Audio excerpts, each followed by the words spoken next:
दिल्ली विधानसभा का चुनाव प्रचार इस बार कई मायनों में खास रहा। मुख्य मुकाबला त्रिकोणीय हो गया है, यानी कि आम आदमी पार्टी, बीजेपी और कांग्रेस एक दूसरे को चुनौती दे रहे हैं। लेकिन जो सबसे अलग रहा वो ये कि सभी दलों ने अपने घोषणा पत्र में एक बार में न जारी करके टुकड़ों टुकड़ों में घोषणा पत्र को जारी किया और प्रचार थमने से पहले कांग्रेस ने दिल्ली की जनता के लिए नई प्रतिज्ञा ली और सत्ता में आने पर अपने घोषणा पत्र को पूरी तरह से लागू करने का वादा किया। दिल्ली कांग्रेस कमेटी के अध्यक्ष देवेंद्र यादव और कई दूसरे नेताओं ने प्रचार के आखिरी दिन पार्टी कार्यालय में एक साथ खड़े होकर इसकी प्रतिज्ञा ली। भाई बहनों के हितों का संरक्षण करेंगे, और कांग्रेस ने अपनी इस प्रतिज्ञा से एक बार फिर शीला दीक्षित के युग की याद दिलाई। खुदी हुई सड़कें, तारों के जाल, गंदगी, बदबू, मुख्यमंत्री टेम्परेरी मुख्यमंत्री, टेम्परेरी एमएलए। अब बदलाव है। नहीं मिल रहा भाजपा को वोट, नहीं मिल रहा आम आदमी पार्टी को वोट। इन दोनों की लड़ाई में मेरी दिल्ली बर्बाद हुई है। तो वहीं दूसरी ओर दिल्ली में मतदान से पहले कांग्रेस ने एक बड़ा दाव चला है। कांग्रेस अध्यक्ष मल्लिकार्जुन खड़गे ने ईगल टीम का गठन किया है। ईगल का मतलब एम्पावर्ड एक्शन ग्रुप लीडर्स और एक्सपर्ट्स है। इस ईगल कमेटी की जिम्मेदारी चुनाव आयोग पर नजर रखना और चुनावी धांधली को रोकना होगा। दरअसल कांग्रेस ने महाराष्ट्र चुनाव के नतीजों पर असंतुष्टि जताई थी और चुनाव आयोग से रुख स्पष्ट करने की मांग की थी। अब पार्टी ने खुद एक पैनल बनाया है जो हाईकमान को रिपोर्ट सौंपेगा। दिल्ली विधानसभा के चुनाव में आईएनडीआईए गठबंधन बिखरा हुआ नजर आया। आम आदमी पार्टी के साथ एसपी और टीएमसी समेत दूसरे साथी दल खड़े नजर आए, तो वहीं कांग्रेस पूरी तरह से अकेले पड़ गई और उनके नेता अकेले प्रचार करते दिखे। राहुल और प्रियंका गांधी ने भी मोर्चा संभाला। प्रचार के आखिरी दिन Priyanka Gandhi door to door campaign करती दिखी। और जंगपुरा इलाके में कांग्रेस महासचिव और सांसद प्रियंका गांधी अपने प्रत्याशियों के साथ सड़क पर नजर आई। जंगपुरा से कांग्रेस प्रत्याशी फरहाद सूरी के समर्थन में उन्होंने घर घर जाकर कैंपेन किया।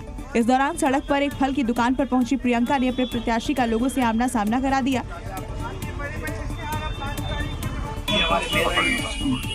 क्योंकि इन लोगों को बहुत सहयोग रहा है। हम तो चाहते हैं आप लोग पक्ष में आइए, हम लोग आपको पूरा समर्थन दें कि हमारा सुख आप जैसे रहे वैसे बना रहे। इस दौरान प्रियंका ने दुकानदार से कांग्रेस की गारंटी पर सवाल किया। मैम हमने देखा गारंटी कांग्रेस का 25 रुपए दे 25। मैम हम लोग तो सपोर्ट करने वाले हैं सबको, क्योंकि हमारे सुख दुख में साथ रहे हैं। यही होना चाहिए मैम, होना चाहिए, नहीं होगा। आप नेता से उम्मीद क्या करते हैं? मैम नेता से यही चाहते हैं कि हमारे भविष्य में हमारे लिए कुछ अच्छा करें। और आगे बढ़ने से पहले प्रियंका गांधी ने लोगों को पैम्फलेट बांटे और 5 तारीख का वादा लेकर आगे बढ़ गयी। तो दिल्ली विधानसभा चुनाव में बीजेपी और आम आदमी पार्टी में आरोप प्रत्यारोप का दौर जारी है। 5 फरवरी को वोटिंग है, लेकिन उससे पहले बीजेपी के संबित पात्रा ने दिल्ली में पानी की किल्लत पर गलियों में घूमकर रिपोर्टिंग की। आइए आगे देखते हैं। आप देखिए कैसे हर घर की सप्लाई इन पाइप से हो रही है।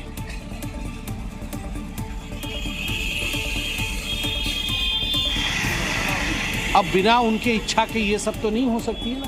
आप देखिए ये सब तो उनके बिना इच्छा के तो नहीं हो सकती है। आप देख रहे हैं वहां, देखिए एक घर में जा रही है, कैसे पाइप जा रही है आप देखिए। क्या ये माननीय मुख्यमंत्री आतिशी जी, जो अभी वर्तमान में मुख्यमंत्री है, पूर्व मुख्यमंत्री केजरीवाल जी, जिनके हाथ में सारे विभागों का डोर है, जल मंत्री, दिल्ली जल बोर्ड और बाकी अधिकारी, क्या ये देख नहीं सकते हैं?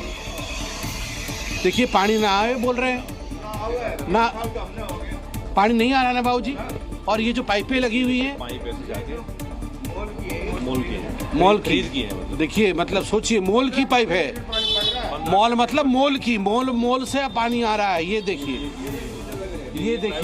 ये मीटर लगी हुई है। ये आप देख सकते हैं मीटर की रीडिंग भी इसमें दिख रही है। ये प्राइवेट मीटर है, ये दिल्ली जल बोर्ड की मीटर नहीं है। ये दिल्ली जल बोर्ड की मीटर नहीं है, ये सरकारी मीटर नहीं है, ये प्राइवेट मीटर है। और जरा दिखाइए यहाँ पे, आप देखिए कैसे वेनिस बना हुआ है दिल्ली। वेनिस और यहाँ में फर्क सिर्फ कापासेडा में फर्क इतना है कि वेनिस में पानी नीचे होता है, यहाँ पानी सर के ऊपर है। बीजेपी के सांसद संबित पात्रा ने एक प्रेस कॉन्फ्रेंस में बांग्लादेशी और रोहिंग्या घुसपैठियों पर जवाहरलाल नेहरू यूनिवर्सिटी की 114 पन्नों की एक रिपोर्ट पेश की। रिपोर्ट के आधार पर उन्होंने बड़ा दावा किया है।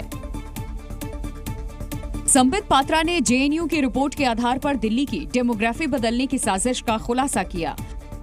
ये वो रिपोर्ट है जिसे दिल्ली की जवाहरलाल नेहरू यूनिवर्सिटी ने जारी किया है। इस रिपोर्ट में दिल्ली में बांग्लादेशी और रोहिंग्या घुसपैठियों का विस्तृत वर्णन है।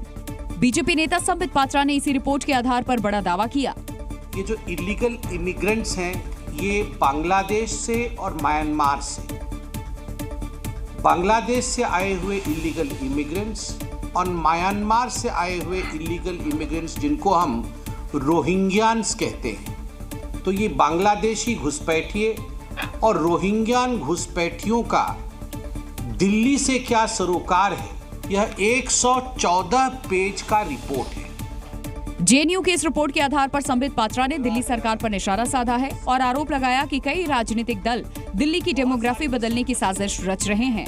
संबित पात्रा ने रिपोर्ट के आधार पर कहा कि बांग्लादेशी और रोहिंग्या घुसपैठियों की वजह से ही दिल्ली में मुस्लिम आबादी बढ़ी है, जिसकी वजह से दिल्ली की डेमोग्राफी में एक बदलाव आ गया है। संबित पात्रा के मुताबिक बांग्लादेशी और रोहिंग्या घुसपैठियों ने अवैध तरीके से दिल्ली में सेंधमारी की है। रिपोर्ट के आधार पर पात्रा का आरोप है कि कुछ राजनीतिक दल इसे बढ़ावा दे रहे हैं। उन्होंने आम आदमी पार्टी पर भी कई आरोप लगाए, साथ ही घुसपैठियों को फेक वोटर बनाने का भी आरोप लगाया। दिल्ली विधानसभा चुनाव के लिए प्रचार खत्म हो चुका है। 5 फरवरी को वोट डाले जाएंगे, तो वहीं सुरक्षा व्यवस्था को लेकर के दिल्ली पुलिस पूरे अलर्ट मोड पर है। चप्पे चप्पे पर पुलिस का चेकिंग अभियान तेज हो चुका है ताकि किसी भी तरह की संदिग्ध गतिविधि को रोका जा सके और शांतिपूर्ण तरीके से चुनाव को संपन्न कराया जा सके। इस सिलसिले में दिल्ली के कई इलाकों में पुलिस ने चेकिंग अभियान चलाया और हर आने जाने वाले की गाड़ियों की जांच की। ये चेकिंग अभियान हर जगह चलाया जा रहा है, लेकिन बॉर्डर इलाकों में खास नजर रखी जा रही है। इस चुनाव अभियान के दौरान पुलिस ने कार्रवाई करते हुए 78 करोड़ का नारकोटिक्स बरामद किया, जबकि 4 करोड़ कीमत की 1 लाख लीटर से ज्यादा शराब जब्त की गई। तो वहीं वोटिंग के लिए विशेष इंतजाम किए गए हैं। 3000 से ज्यादा संवेदनशील बूथों पर भारी पुलिस बल की तैनाती की जाएगी। पोलिंग स्टेशन पर ड्रोन से नजर रखी जाएगी और पैरामिलिट्री फोर्सेस की तैनाती की गई। कुल मिला के patrolling, area domination, border checking, हर तरह से ये सुनिश्चित किया गया कि चुनाव प्रचार के दौरान शांति रहे और चुनाव भी शांतिपूर्वक संपन्न हो सके। और अगर दिल्ली विधानसभा चुनाव के आंकड़ों पर नजर डालें तो दिल्ली में कुल 1,55,24,858 मतदाता हैं, जिनमें 83,49,645 पुरुष जबकि 71,73,952 महिला वोटर हैं।